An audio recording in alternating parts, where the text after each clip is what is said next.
Welcome guys, and in today's video we're going to continue to talk about tattooing realism and how important it is to put your blacks in. So I have some clips of a tattoo I did recently of a wolf. I want to go ahead and dive into that, narrating this video. I'll be down on the corner telling you what I'm doing when I'm doing it.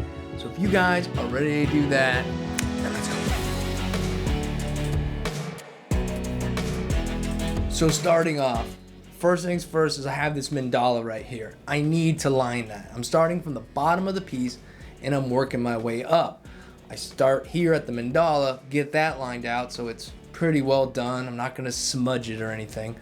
I'm using the CNC Q2 with a 9-round liner here. And at this point, I'm using a 3-round liner, tight, bug pin, to put in all these little details. You don't have to put in every single one, but the more you can put in there with those lines, the more it's gonna make the tattoo pop. You're gonna be able to get close to that tattoo and see the texture there, see the individual pieces.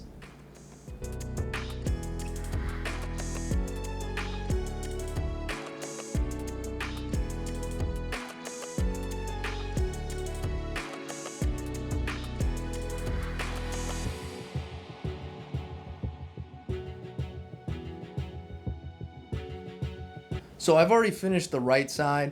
Again, like I said, started from the middle, went to the right, and then back to the left as we move up, kind of like this. So I'm over here putting in my black into this feather.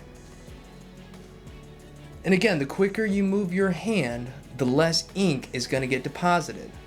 The slower you move your hand, the more is going to be deposited because those needles are hitting that area more in that slower time. Do a little wipe.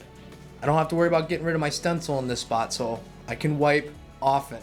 And I put a little bit of water, just distilled water, on my paper towel just to dampen it up so it helps with wiping a little bit. It makes it a little better on the client as well.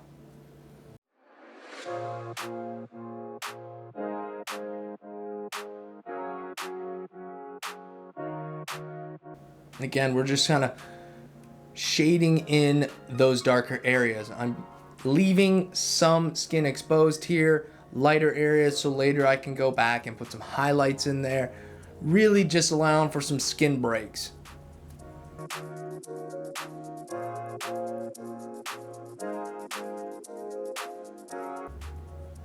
Now at this point, I'm starting to go around the black areas. Again, you're gonna hear me say how important it is to put your blacks in first as you go. It's gonna help you immensely. So here, I know where my blacks need to go and I'm following that stencil. And I'm not worried about getting full saturation right here. I'm just kind of tattooing in that area. I'm giving myself a border. Once I have that border created, then I'm like, all right, let's fill this area in black. But until then, we're still sort of outlining that with our mag. I don't want any hard lines here. It's fur. I'd rather it be a little bit more free moving, if you will.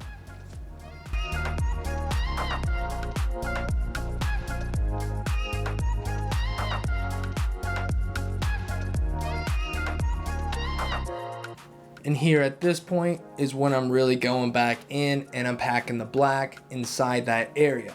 Again, just went around it, now we're packing that in. And I do the same thing on the other side of the wolf. And once I get that black packed in the area around where I'm working, up, down, left, right, in this little area, then I'll go back and I'll use some mid-tones to help keep things smooth.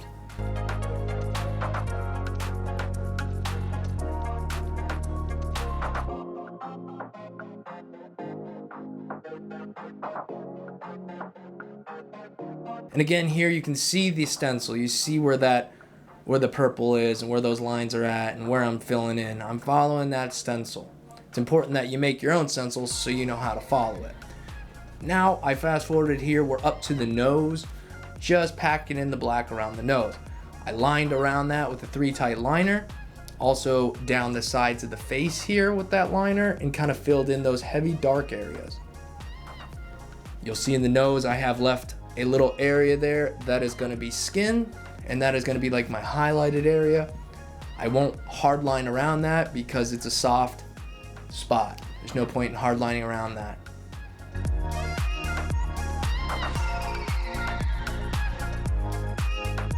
And turn that mag any way you can. I said that in the last video as well.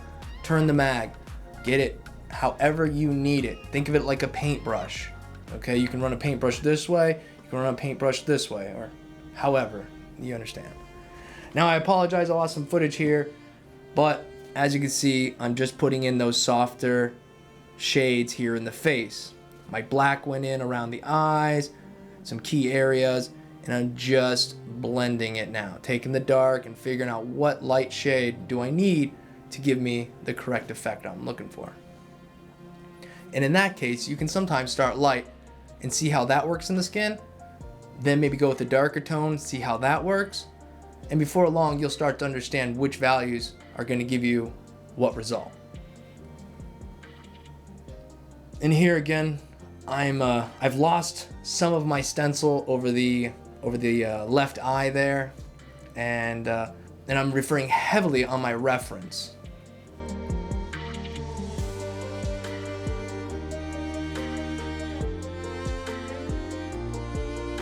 But in the meantime, going around the outside, getting rid of this hard line that I have, that I outlined with the 3 round liner.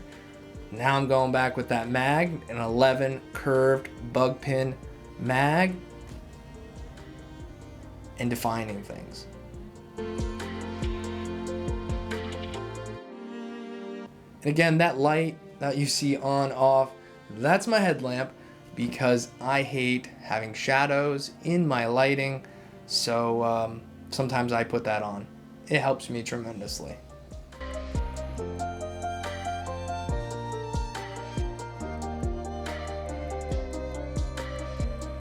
Now I'm just touching up little spots where I think there needs to be a little bit more black.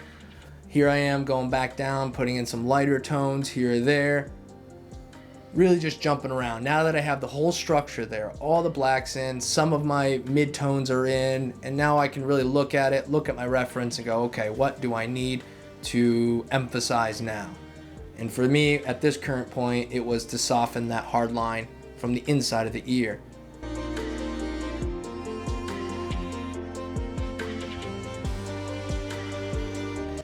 And now that I'm satisfied with the piece up top, I'm going back and I'm filling in the black that was requested in the mandala.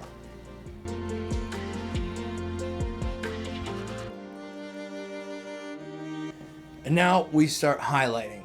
Now I'm just going to show you guys the highlighting of this feather right here, but the concept would go into the tattoo as well, and we'll do a future video mainly on highlights. I'm using a 3 round liner here, and I'm just putting that in those skin breaks, those tight skin breaks, to emphasize those breaks.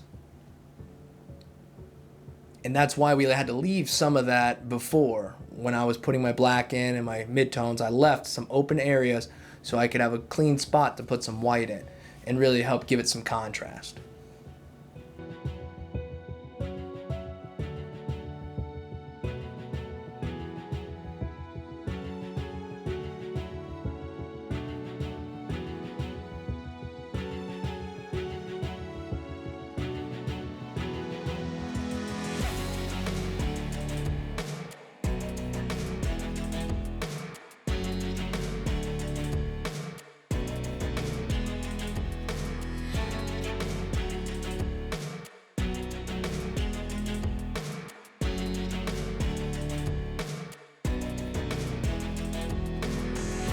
And if you guys want to check out my Instagram, daveinks.88, here's the finished piece.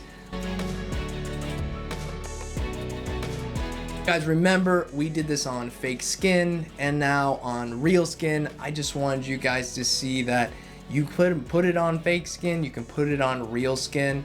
The concept's the same. Just remember, on real skin, the ink goes in a little bit better than it does on fake skin. So keep that in mind. And I really just want to say thank you to everybody for watching these videos, and you guys have been such an encouragement to me, and I just want to say thank you. I appreciate that. If you guys enjoyed this video, give it a like, subscribe if you haven't already, hit the bell to get notifications when I post, and until next time guys, peace.